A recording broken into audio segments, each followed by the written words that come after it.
Good morning, কেমন আছো? আশা করছি ভালো আছো, আমরাও ভালো আছি। তো শুভ সকাল, নতুন বছর, মানে জানুয়ারি মাস এখনও চলছে। তো এই যে মেয়ে ঘুমাচ্ছে, স্কুলে যাবে, তাকে ডেকেছি। ডেকে আমি রান্নাঘরে গেছি। প্রচুর হাওয়া, তিনতলা তো প্রচুর হাওয়া আসে।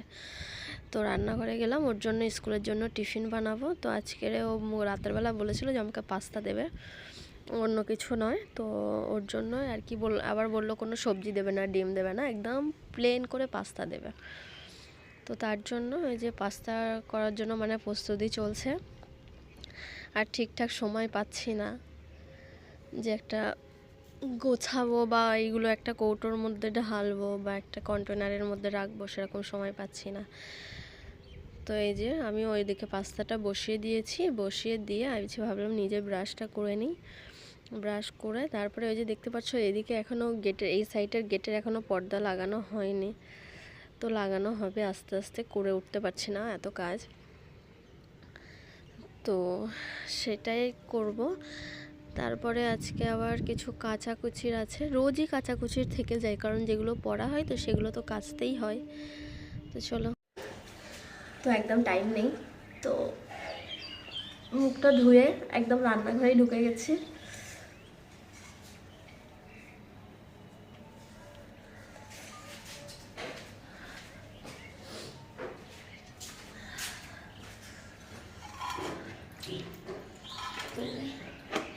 পাস্তাটা সেদ্ধ করা হয়ে গেছে। চেষ্টা করছি, অনেকদিন ধরে ছোট ছোট ভিডিও দিচ্ছিলাম, বাট আজকে চেষ্টা করছি একটু বড় ভিডিও করার জন্য।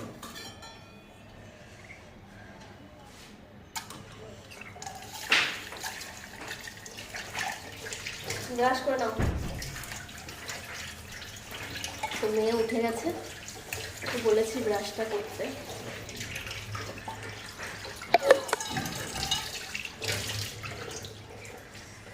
তো ওর জন্য গরম জল বসাবো, কারণ ও খাবে।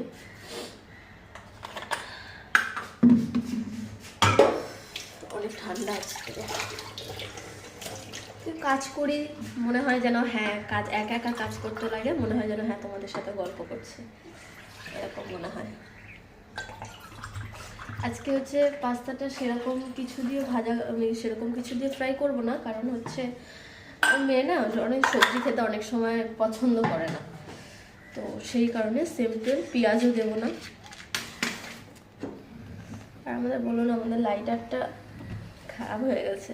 এই বাড়িতে এসে কিছু একটা হলেও হয়েছে, মানে আলোটা অনেক, এই কি মানে ভিডিওটা দারুণ বানানো যায়, এই আর কি।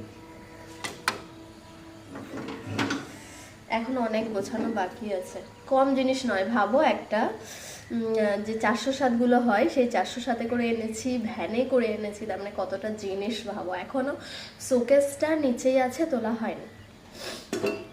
তারপরে আমার তো আবার একটু পরিষ্কার না হলে হয় না। তারপর গ্যাসের কভারটা কোথায় আছে জানি না, বাট আপাততর জন্য অন্য একটা কিছু কেটে আমাকে কভার বানাতে হবে।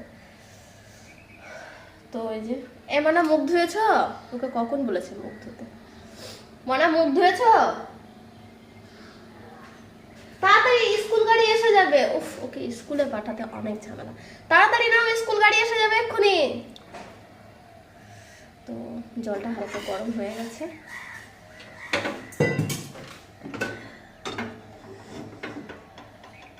তাড়াতাড়ি নাও।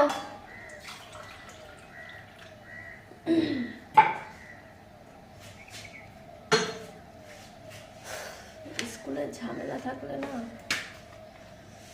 অনেক হ্যাপা থাকে সকালবেলা। যাই হোক, স্কুলে তো বানাতেই হবে। তো চলো, এটা ফ্রাই হয়ে যাক, তারপরে আবার কথা হচ্ছে।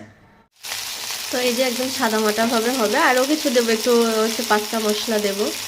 তো চলো বানিয়ে নিই।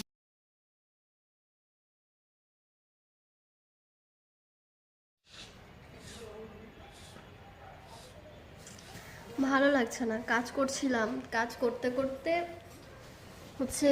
এটা ওটা কাজ করছিলাম, তখনই মেয়ের স্কুল থেকে ফোন আসে যে মেয়ে এমনি সকালবেলা একদম ভালো লাগছে না, মনে হচ্ছে যেন কখন বাড়ি আসবে।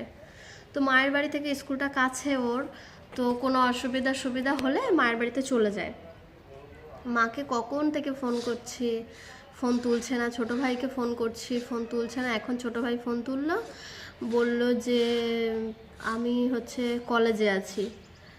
তো এই আর যে কারণে কথাগুলো বলা, কাজ করতে একদম আর ভাল লাগছে না, কারণ ঘরটা অনেক দিন ধরে গোছাতে হচ্ছে, একটু টাইম লাগবে, অনেক জিনিসপত্র তো ওই জন্য।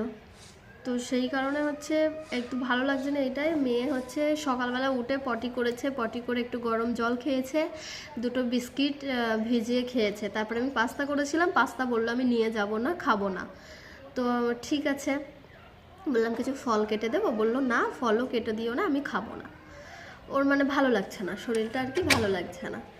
তো সেইটা বলে ও স্কুলে গেল, তখনও বলছিল বমি বমি পাচ্ছে। তো আমি বললাম ঠিক আছে, খালি পেটে আছো ওই জন্য। তো বলে তাকে স্কুলে পাঠিয়ে দিয়েছি। তো স্কুলে গাড়িতে যেতে যেতেও নাকি বমি করছিল। তারপরে হচ্ছে তো ড্রাইভার আমাকে ফোন করে কিছু বলেনি, তাহলে আমি বলতাম যে ওকে নিয়ে যেতে হবে না, বাড়ি রেখে যাও। তো সেটা বলেনি। আর স্কুল থেকে ম্যাম ফোন করেছে তখন 10:49 হবে এরকম, বা 11টা এরকমই হবে।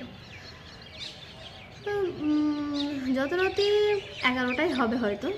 তো সেই সময় ফোন করে আমাকে, ফোন করে বলে যে ওকে স্কুলে উমা বলে যে উমা বমি করছে, একটু অসুস্থ হয়ে গেছে, আপনারা এসে নিয়ে যান। তো সেখান থেকে আমি এখান থেকে যাওয়া আমার তো অনেকটা টাইম লেগে যাবে, আর মায়ের বাড়ি থেকে আনতে গেলে হচ্ছে বেশি টাইম লাগবে না। তো সবাইকে ফোন করছে, কেউ ফোন তুলছে না। দাদা বলছে ওর ফ্যাক্টরিতে আছে, ভাই কলেজে আছে, মা বাড়িতে কোথাও কাজ করছে, ফোনের সাউন্ডটা শুনতে পাচ্ছে না, বা ফোনটা সাইলেন্ট করা আছে। তো এরকমই কিছু একটা ব্যাপার হয়েছে। তারপরে আমি কি করলাম, ফোন তুলছে না, প্রচুর টেনশন হচ্ছে। তো এবারে আমি আবার আমাদের পাশে আমার বড় আফাকে ফোন করি, বড় আফার থেকে একজনের নাম্বার নিই, সে পাশের বাড়িতে নাম্বার নিয়ে তাকে বলেছি। এখন জানি না যে কি হচ্ছে, তাকে এনেছে কি আনেনি সেটাও আমি জানি না বা বলতে পারছি না। তো সেটার বিষয়ে খুব চিন্তা হচ্ছে যে মেয়েটা একদম অসুস্থ হয়ে গেল। আমি ভালো মেয়েটা পাঠালাম, যাই হোক অসুস্থ হয়ে গেছে, কিছু করার নেই। ওর শরীরটা খারাপ লাগলে না আমার কিচ্ছু ভালো লাগে না, এমনকি কান্না চলে আসে, ভালো লাগে না একদম। তো এই বসেই ভাবলাম এটা তোমাদের সাথে একটু শেয়ার করি, আমারও ভালো লাগবে। কখন বাড়ি আসবে জানি না, যদি মায়ের বাড়ি নিয়ে চলে যায়, মায়ের বাড়ি শায়দ নিয়ে চলে গেছে এতক্ষণ, কারণ না হলে স্কুল থেকে ফোন আসতো। তো নিয়ে চলে গেছে, তো বলে দেবো যে আবার দুপুরবেলা স্কুল গাড়িতেই যেন ওকে খাইয়ে দাইয়ে পাঠিয়ে দেয়, কারণ আমার এখন আনতে যাওয়ার মতো সময় নেই। তো সেই জন্য তো ঘরটরগুলো গুছিয়ে নিয়েছি, ভাবছিলাম কিছু কাচাকুচি করব, করে রান্না করব, কিন্তু ভালো লাগছে না, মনে হচ্ছে কখন বাড়ি আসবে। তো বুঝতে পারিনি যে মেয়েটা এরকম স্কুলে গিয়ে অসুস্থ হয়ে যাবে। বাড়ি না আসলে কি হচ্ছে বুঝতে পারছি না, আর ডক্টরের কাছে নিয়ে যেতে হবে। তো চলো, অনেক গল্প হলো, অনেক কিছু কিছু কাচাকুচিও করতে হবে। সব কাজের মধ্যেও কিছু, এইটা হচ্ছে আমার কভারটা করতে বাকি ছিল, এটা করে নিয়েছি। আর রান্নাঘরটাও মোটামুটি গুছিয়ে নিয়েছি, এই যে এটা করে নিয়েছি। কভারটা করতে বাকি ছিল, মানে ওই কভারটা ছিল একটু নোংরা হয়ে গেছিলো, তো সেই কারণে আরও খুঁজে পাচ্ছিলাম না, ওই জন্য আবার একটা নতুন একটা কাপড় দিয়ে তো এটা করলাম। কেমন লাগছে? ঘরের মধ্যে থেকে এই দেখা যাচ্ছে, এই যে ধরো এটা হচ্ছে এই যে ডাইনিং স্পেস, এটা তো এখান দিয়ে দেখা যাচ্ছে, দেখো একটা কুকুর, দেখা একটা কুকুর শুয়ে আছে, দেখো কত লোক মাঠে, দেখতে পাচ্ছ? আমি কিন্তু 3তলায় আছি আর নিচে আছে লোক, প্রচুর লোক, দেখো ওই যে কি সব হচ্ছে তাই জন্য। তো মানে সরি, হ্যাঁ আমি 3তলায় আছি, 3তলা থেকে পুরোটাই দেখা যায়, তো দেখা এত সুন্দর, ওটা স্কুল একটা।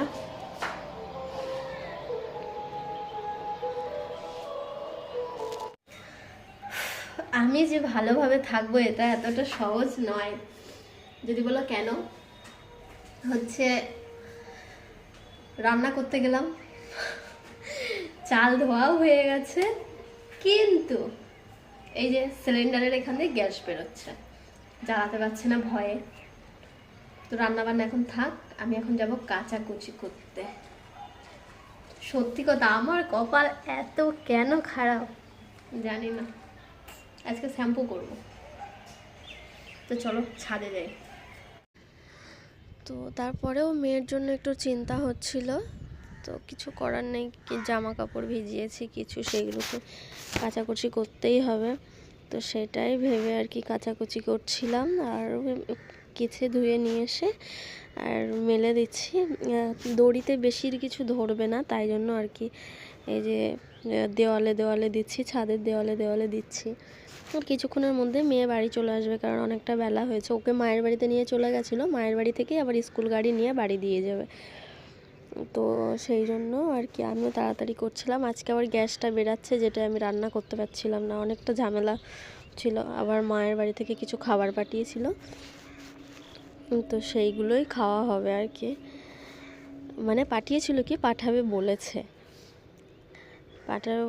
তারপরে দেখলাম যে জামা কাপড় মেলতে মেলতেই দেখলাম মেয়ের স্কুল গাড়ি এসে মানে হর্ন দিচ্ছে। তো রাত ছাদের থেকে দেখছিলাম যে মেয়ের স্কুল গাড়ি চলে এসছে, সে বাড়ি চলে এসছে, অনেকটা ক্লান্ত ছিল। আমি বলছিলাম আমি নিচে যাব, তা বলছে না তোমাকে আসতে হবে না, আমি চলে যাব, তুমি সিঁড়িতে এসো। তো সেই আর কি, চলো এই পর্যন্তই। তো এই যে গোসল করে নিয়েছি, গোসল করে নিয়ে ছাদে এসেছি। ছাদে তো প্রচুর রোদ, শ্যাম্পু করেছি, তো ওই জন্য আর ভাবলাম হেয়ার ড্রাই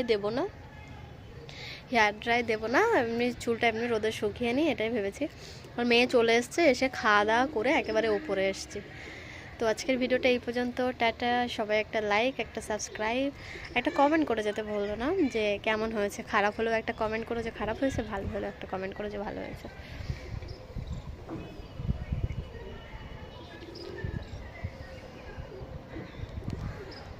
তো এই পর্যন্ত ভিডিওটা, টাটা। তো অনেক জামা কাপড় যেগুলো মেলা হয়েছিল সেগুলো তুলে একেবারে নিয়ে চলে যাব। তো এই যে অনেক নিচে মেলেছি, উপরে মেলেছি, চাদর টাদর সবই মেলা হয়েছিল। ওই যে চাদর, আর একটা চাদর আছে সে ওই পাশে। তো চলো ভিডিওটা আজকের এই পর্যন্ত, টাটা।